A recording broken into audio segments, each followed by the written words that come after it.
28. 바른 마음가짐을 가지면 모두가 당신과 절친이 되려 할 것이다. 인복은 사람들과의 소소한 교류 속에서 차곡차곡 쌓여간다. 자신의 마음을 다스리는 연습을 할 기회가 하루에도 수백 번 존재하는 셈이다. 최근 고등학교 동창 모임에서 이런저런 이야기를 나누다 학창시절 유명인사였던 한 친구의 이야기가 나왔다. 아, 너희 그 아무개 기억나? 어떻게 있겠냐? 농구팀이라고 온갖 무게는 다 잡고 다녔잖아. 어찌나 눈꼴 사납던지. 그러자 다른 친구가 그를 놀리며 말했다. 그건 네가 부러운 마음에 질투가 나서 그랬던 거겠지. 당시에 그 녀석 싫어하는 여학생이 없었잖아. 네가 짝사랑했던 애도 걔한테 고백했었지 아마? 그만해라. 다 지나간 일을. 근데 그 녀석 요즘 뭐한대? 그러나 다들 서로의 눈만 멀뚱멀뚱 바라볼 뿐 그의 소식을 아는 사람은 아무도 없었다.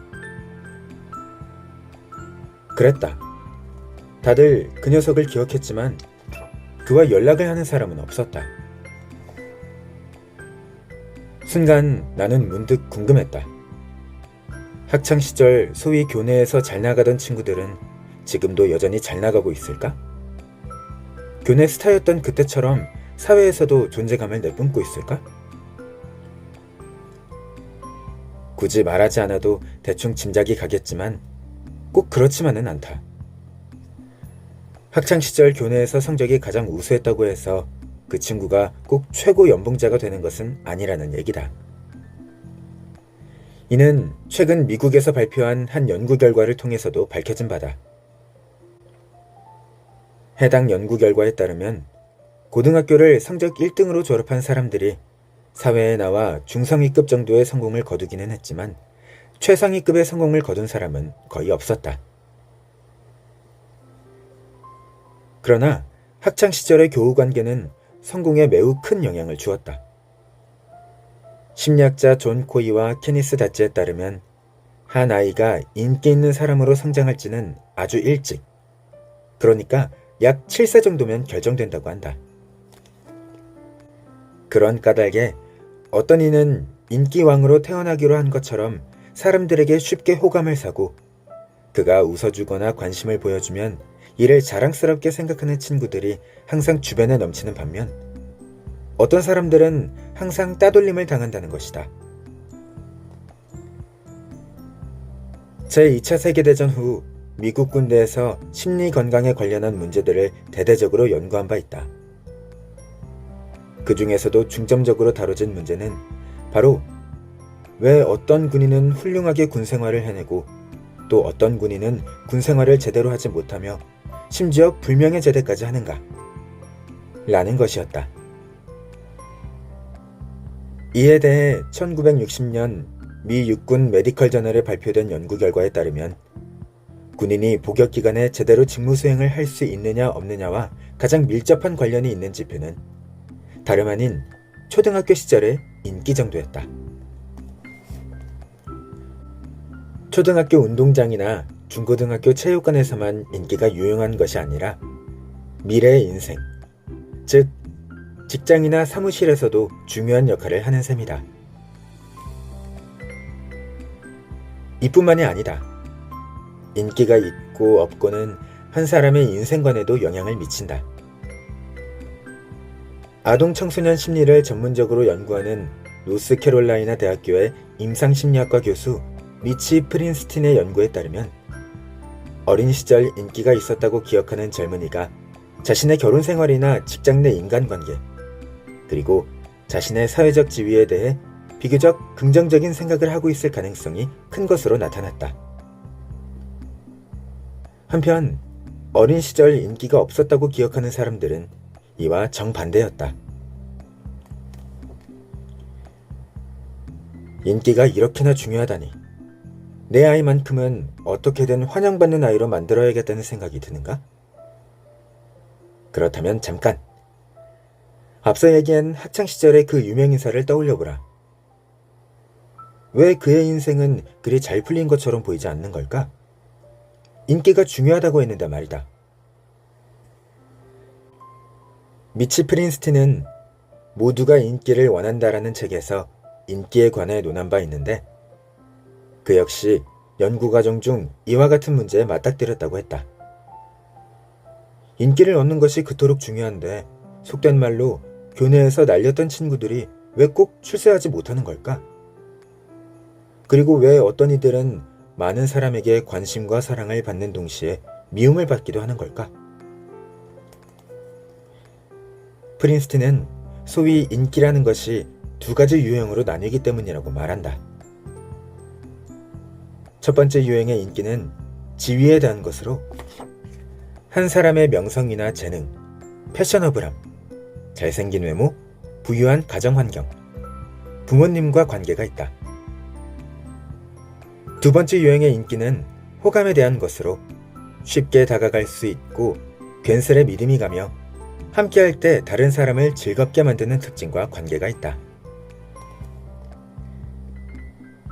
돌이켜보면 청소년 시기, 우리는 소속감과 동질감을 찾는데 대부분의 에너지를 쏟았다. 다른 사람이 나를 좋아해줬으면 하는 생각에 남들의 시선과 인정에 연연하면서 말이다. 그런데 문제는 바로 여기에서 생겨난다.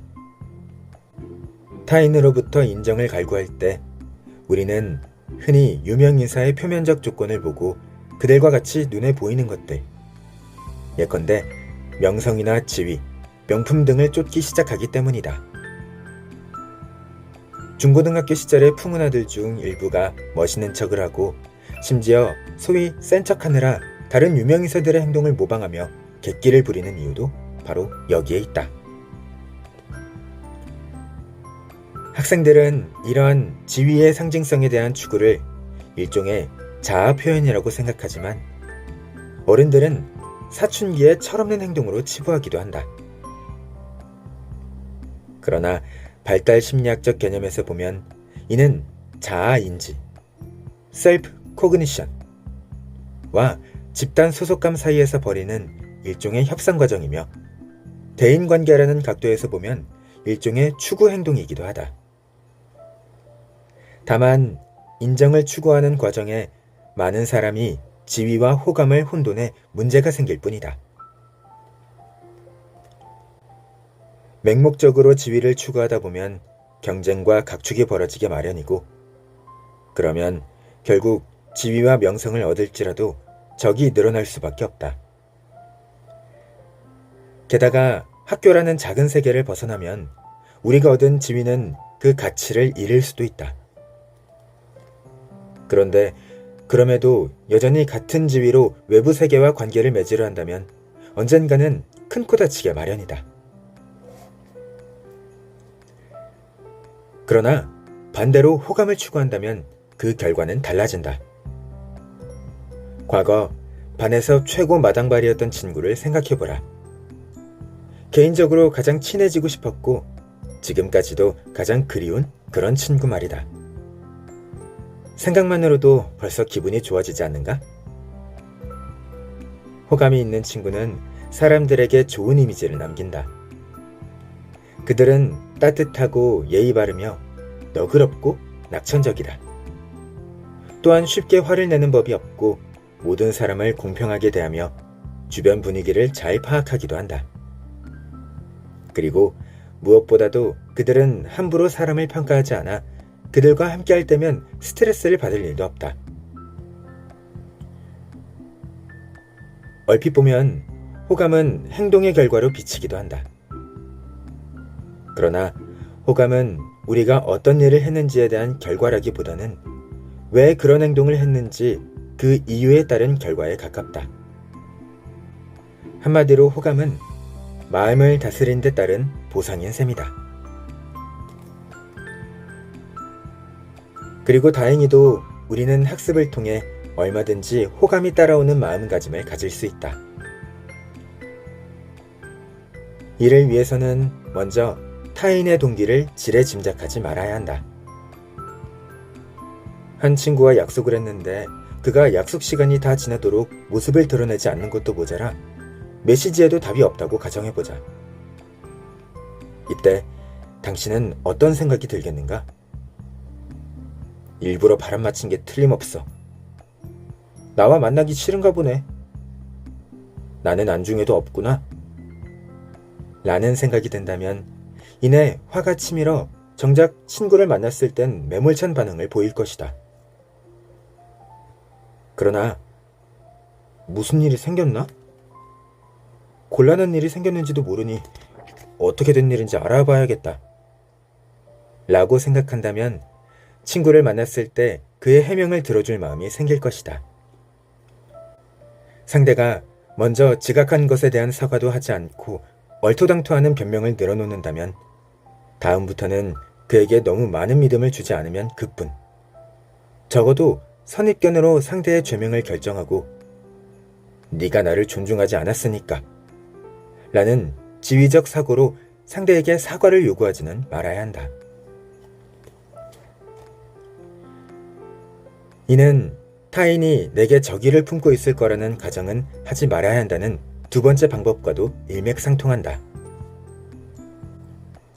어떤 사람들은 상황이 불분명한 경우 일단 타인에게 적의가 있을 거라고 가정한다. 자신도 모르는 사이에 말이다. 그러니 다음번에 곤란하거나 오해의 소지가 있는 상황을 마주한다면 자신이 이미 상대에 대한 선입견을 가지고 있지는 않은지, 타인이 나를 해하려 한다는 가정을 끝낸 것은 아닌지 생각해보라. 그러면 자신이 생각보다 훨씬 자주 이런 생각을 하고 있음을 발견할 것이다.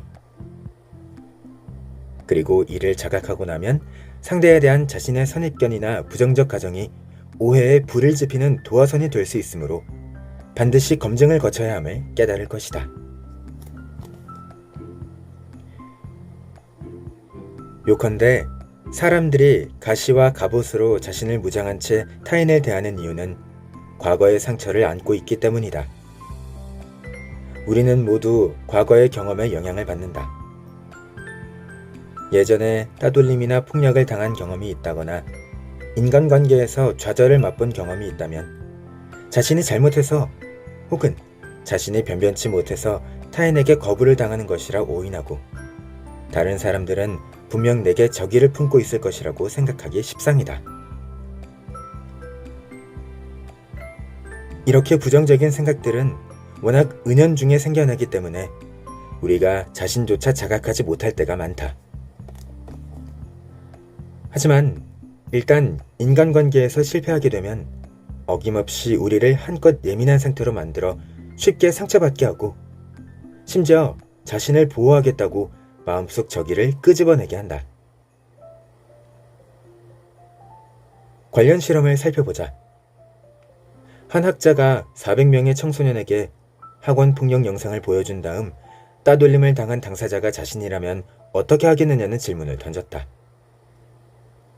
그러자 인기가 없는 학생들은 대체로 보복하거나 회피하겠다는 답을 선택한 반면 인기 있는 학생들은 대화나 행동 개선을 통해 이러한 상황을 탈피하겠다는 답을 선택했다.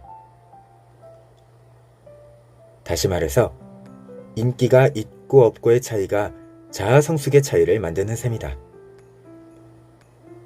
가정이나 다른 곳에서 폭력에 시달리는 아이들이 학원 폭력의 가해자가 될 확률이 높다는 사실은 교내 생활지도 선생님들 모두가 알고 있는 사실이다. 그들은 그런 방식으로 자신이 받은 고통을 학교 친구들에게 전가하고 있는 것이다. 그러나 약간의 모험을 감수하더라도 적의보다는 선의를 선택한다면 얼마든지 이 부정적 소용돌이에서 벗어날 수 있다. 프린스틴 교수가 자신의 저서에 언급한 아주 간단한 실험이 있다. 그는 부침성이 별로 없는 사람에게 나는 정말 좋은 사람입니다. 또는 제게 당신의 미소를 보여주세요. 라는 문구가 적힌 티셔츠를 입게 한 다음 거리로 나가 다른 사람들과 이야기를 나누게 하였다. 그러자 행인들은 그들에게 미소를 지었고 먼저 그들에게 말을 걸어오기도 했다. 하루가 지나고 실험에 나섰던 사람들은 모두 더 자신감이 생기고 입담도 좋아진 듯한 느낌이라며 실험 과정에서 친구도 사귀었다고 입을 모았다. 무엇보다 가장 중요한 사실은 당일 실험이 끝났을 때 그들이 모두 즐거워했다는 점이다. 그중 한 실험 참가자는 이렇게 말했다.